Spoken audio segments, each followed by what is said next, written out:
Hello there. In today's video, I'm going to talk to you about whether you even need to submit a cover letter for your medical trainee application.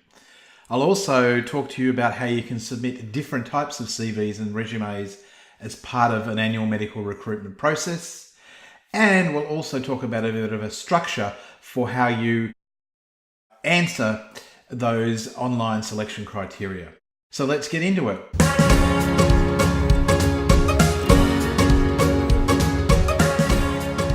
Hi there, I'm Anthony. I'm the career doctor. I've had years and years of experience helping trainee doctors, senior doctors, medical students with various career challenges. I like to produce videos that help you with things like how do I apply for a job? How do I become a better people manager?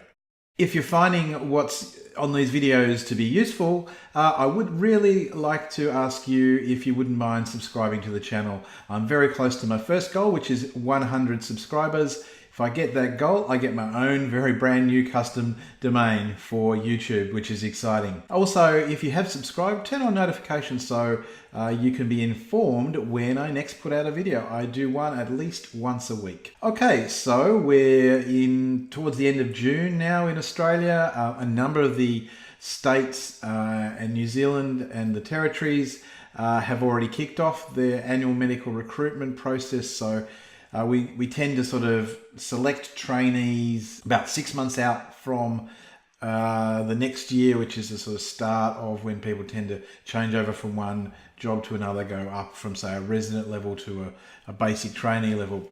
And all happens around approximately the same time. Slightly different dates in different states, territories, and New Zealand, but around this time. So many of those recruitment sites are up and running. People are already putting in their application.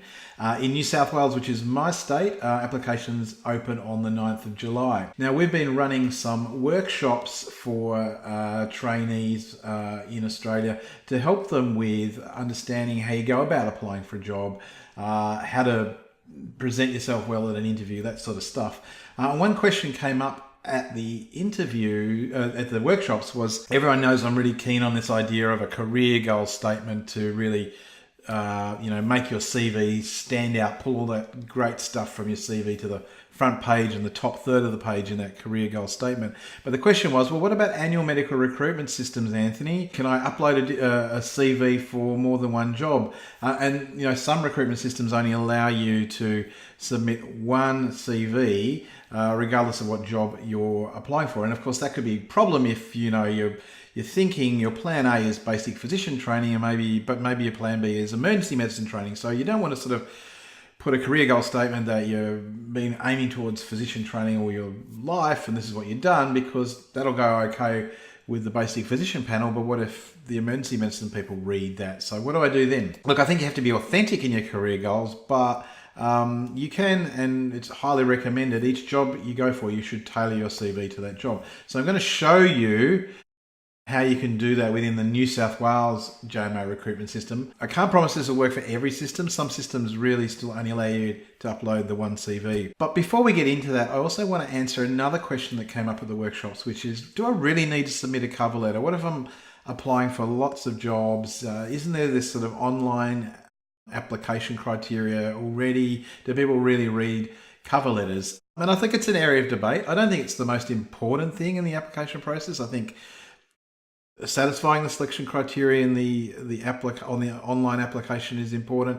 I think having a good CV is very important. Cover letters probably less so. To be honest, at some of those basic level jobs like the basic trainee resident jobs, they're probably not read very much anyway. As you go up in the system, maybe if you're applying for advanced trainee jobs, that sort of thing, probably should still at least do a brief cover letter. At the very minimum, it shows the panel that you know how to put together a letter, which is kind of a skill that consultants really need to have. So anyway, the question was, do I need a cover letter? So look, let's just hop on over here to the Junior Medical Officer recruitment page. And I'm actually on the job seeker FAQs here. So you can see lots of good, useful information if you're applying through the New South Wales system. We know about 50,000 applications are put in through this system annually. So it's a lot of tough work for those people are having to review all those applications. So you can see information about the early round dates, main round dates, etc. And that's the main page. But there's this section called Job Seeker FAQs there. And I'm just going to click on that. And it sort of answers a number of common questions. Do I need to submit an application for each position I'm interested in applying for? Yes. Submitting only a CV only will not get you a job. So you've got to fill in those applications online for each position. Can I apply for more than one? Yes, you can. You can only accept one offer. Oh, look here. Do I need a cover letter? No, you are not required to submit a cover letter. So interesting. So they're saying you don't need to submit a cover letter. They're not recommending against it, but it's not a requirement. And what they're also emphasizing here is that up here in terms of the application, you really do need to address each of the application criteria for each position that you're applying for. So look, as I said, I think you're fairly safe not to do a cover letter if you're, say, applying for a senior resident job or maybe a basic trainee job where there's lots of people applying for lots of positions, because it's just probably going to get lost anyway. If you really think it's going to help you, do it. There's no reason not to. It's just not a formal requirement, and maybe you're better off putting effort in other areas. Also, as I said, I think it's good practice when you're becoming a bit more senior in the system to still do it. We are a conservative profession, medicine. You know, when you're applying for a consultant level job, you will normally submit a cover letter. And look, it's a skill that's not taught very well in medicine in terms of the formal training systems, but we do need to know how to write letters. So, you know, submitting a cover letter is important. It shows that you can compile a letter. Now, there is a way of putting together a fairly tight cover letter that could be useful for people who are not keen on doing the expanded one where you're basically replicating the online application by addressing all the selection criteria. I'll do another post vlog about that at some time in the future. In the meantime, I will post a link to a guy called Andy Llewellyn, who does some really excellent sort of general recruitment YouTube videos, and he's got a little bit of a structure for what he calls a 4-sentence cover letter that you can use to really sort of sell yourself to employers, but also direct them towards your CV. So that may be particularly useful for those people applying for more senior roles. So I'll post a link to that in the comments as well. So that's the cover letter. Then the next question, as I said, that came up from the workshop was career goal statements. Sound really great. They're a good way of synthesizing, you know, your ambitions, what you've done proactively to try and get there, where you see yourself in the future, that sort of stuff. They're really useful for the panel to sort of get a feel for who you are as a candidate. But I don't want to put one down that's going to go in a CV that goes for a different type of position where it kind of says, I don't really want that job, I want another job. So, what are my other options? And there are other options. There's personal state. You can even sometimes just pull a quote from a reference that you've been given or something like that talks about you as a person. But if possible, do a career goal statement. So I'm actually logged into the JMO recruitment system here, and I've just pulled up a position. This is a resident medical officer position at the Wollongong Hospital. And so this is not one of the annual medical recruitment jobs that they kick off on 9th of July. This is the same system. And so while I can't be 100% sure that what I'm about to show you will work within the annual medical recruitment system, I'm pretty sure it will. Probably do an update when it's 9th of July just to confirm that and post something in our Facebook group about it. But this is going to be interesting. So I'm looking down here, I'm looking at all the purpose of position, the requirements, etc. Normally when I'm looking at these jobs, I'm sort of trying to get down to the bottom here to find the selection criteria, because these are the most important things, and the common things, degree, etc. So okay, I'm a resident medical officer, I want to apply for this job. So I'm going to click on apply now. Now you've got to do a few things to apply for positions in this particular recruitment system, including uploading some files. So I'm just going to press continue here, and you can see here. So apply for positions supporting document steps 2 of 8. Resume required. Select document name. MBBS or equivalent required. Select additional qualifications. Select, etc. So this is where you might put a cover letter. I guess you could put it under additional qualification. I think they kind of try and steer you away from it from the looks of it here. But you see here, you've got to upload your resume. So I've already uploaded a few, and so I can select. Well, I've actually only uploaded one document. I'm only doing, I'm just trying to demonstrate the system. I'm not applying for this job. So I'm certainly not going to press the apply button. But here, you can actually sort of upload other documents here. So okay, so I've uploaded 2 documents now, and you can see they're both there. So, I'd probably be better off naming these properly, like, RMO CV, SRMO CV, whatever, just to make sure. And I would recommend double checking this before you press the apply button. But I can actually choose which resume I want to go against this position. So you can tailor your CV and resume and submit a slightly different format that's better targeted for that position. So that's great. I'm just going to save that and then I'm going to continue. And so this is where I wanted to get to, which is the how do you apply for the position. So this is how you fill in the process. Now this is interesting that I did a similar video a month or so ago, and there's a different change here. Like in the one I did before, which was exactly the same system, was asking yes or no, MBBS or equivalent, a medical degree or equivalent, and currently registered or eligible for registration. So I guess in the background you can kind of make that a yes, no, or a text answer question. So that probably does give a bit of room for people to give explanation, particularly if you're an AMC graduate. But we're interested in how you might go about addressing these selection criteria. So we're looking at these criteria, and I'm just going to show you how you might address a few of them. Obviously, the first one here, it's a text box answer, so you might want to say something a little bit more than yes. So you could, if you're graduated from an Australian medical school, let's say you are currently an intern, because this is a resident medical officer position, so you might say, I am a graduate of the University of Newcastle, you might put in brackets BMed, from 2017, and am currently provisionally registered as an intern with the Medical Board of Australia. Okay, so I've now so what I've done is I've hopped offline for a sec and copied a couple of these next ones, and I've put them in a bit of a Word document. So again, the perspective I'm going to give you here is of an intern. Feel free to put a comment below if I'm overshooting what some interns do, but I've just sort of come up with some things that I think you might be able to sort of say about yourself as an intern that might address these criteria. So I'm going to do number 2 and number 3. So demonstrate ability to work independently in a supervised environment. So how might you go about answering that as an intern?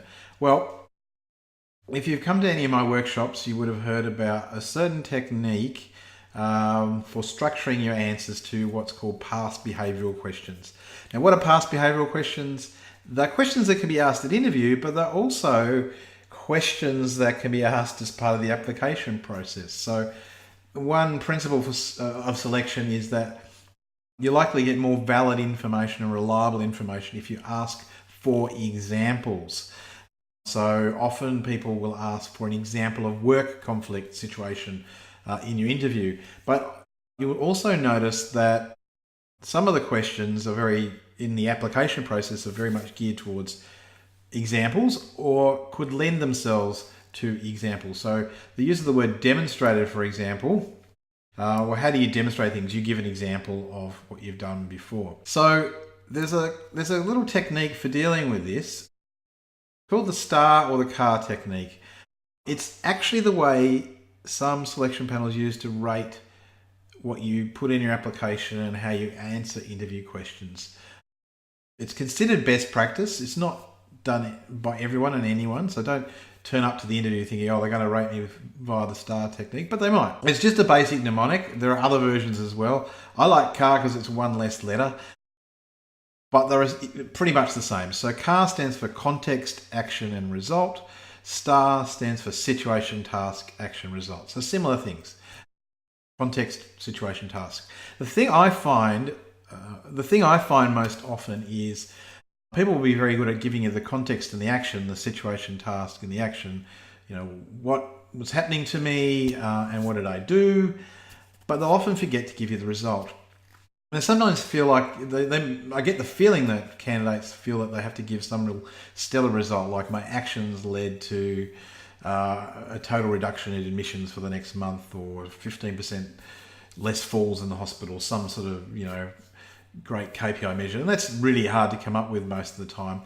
The results can be just you learnt something, or someone gave you feedback that indicated your performance was great, maybe a compliment from a patient, that sort of stuff. So hopping back to our example then, how would we sort of answer this using one of those techniques? So demonstrated ability to work independently in a supervised environment.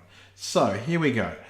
As an intern, this is the situation or the context. I've been required to work under supervision and demonstrate competence in basic medical skills and duties towards my registrars and consultant supervisors. So that's your situation, task, or your context, okay? Action. So what have you done? Well, I've already satisfactorily completed a medical term and emergency term, both with above average reports in terms of my overall abilities and the amount of trust that my seniors could place in me to make decisions. So that's almost bordering on result there as well. And then I'm giving you a concrete example as well. As an example, at the start of my medical term, I expressed an interest in understanding the consultation process. And when I was not busy with my own duties, I was permitted to accompany the registrar to emergency to review patients. And finally, the result. Gradually, I was given the opportunity to conduct the consultation myself. And at the end of the term, I was able to satisfactorily present 2 emergency presentations to our consultant. So the result was you learnt the consultation process and you were able to present a patient to the sort of level that a consultant might expect if you were, say, at a senior resident or basic trainee level. So there's an example of how you give the situation, the task, the action, and the result.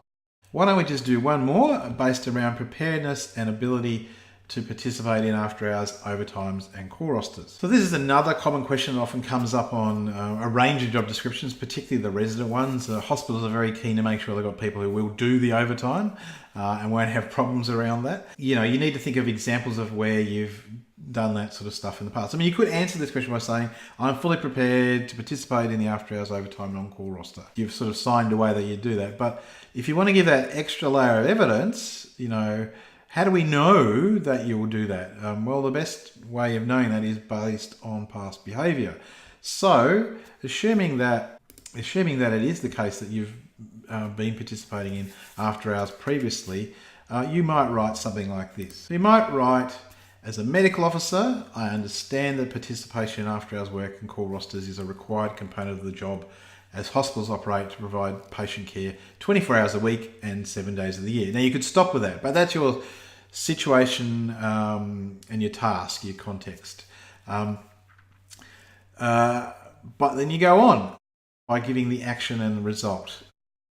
So my JMO manager, one of my referees, will confirm that I have participated fully in the roster and in fact have also taken up the occasional extra shift when it has been necessary to help out a colleague or the hospital. So there's your action. You've fully participated in the roster so far. You've even helped out when needed. So you're starting to border again on the result. The result was the hospital was still staffed because of your action. And then you might go on to say something like, I've also found that working after hours has given me a different set of opportunities to practice and improve my skills as a medical officer. So you're acknowledging that after hours work has helped you learn and develop. So there's a result there as well. And I hear that quite commonly from trainee doctors these days, particularly at the intern resident level, that often the work you're doing on the ward during the 9 to 5 is very much sort of a lot of paperwork driven, etc. But the after hours gives you the opportunity to deal with more emergent and urgent patient issues and do some quote unquote real medicine. So there's an example of how you use the STAR or the CAR technique to address selection criteria in your application. So to summarise, at least in New South Wales, you don't necessarily need to do a cover letter.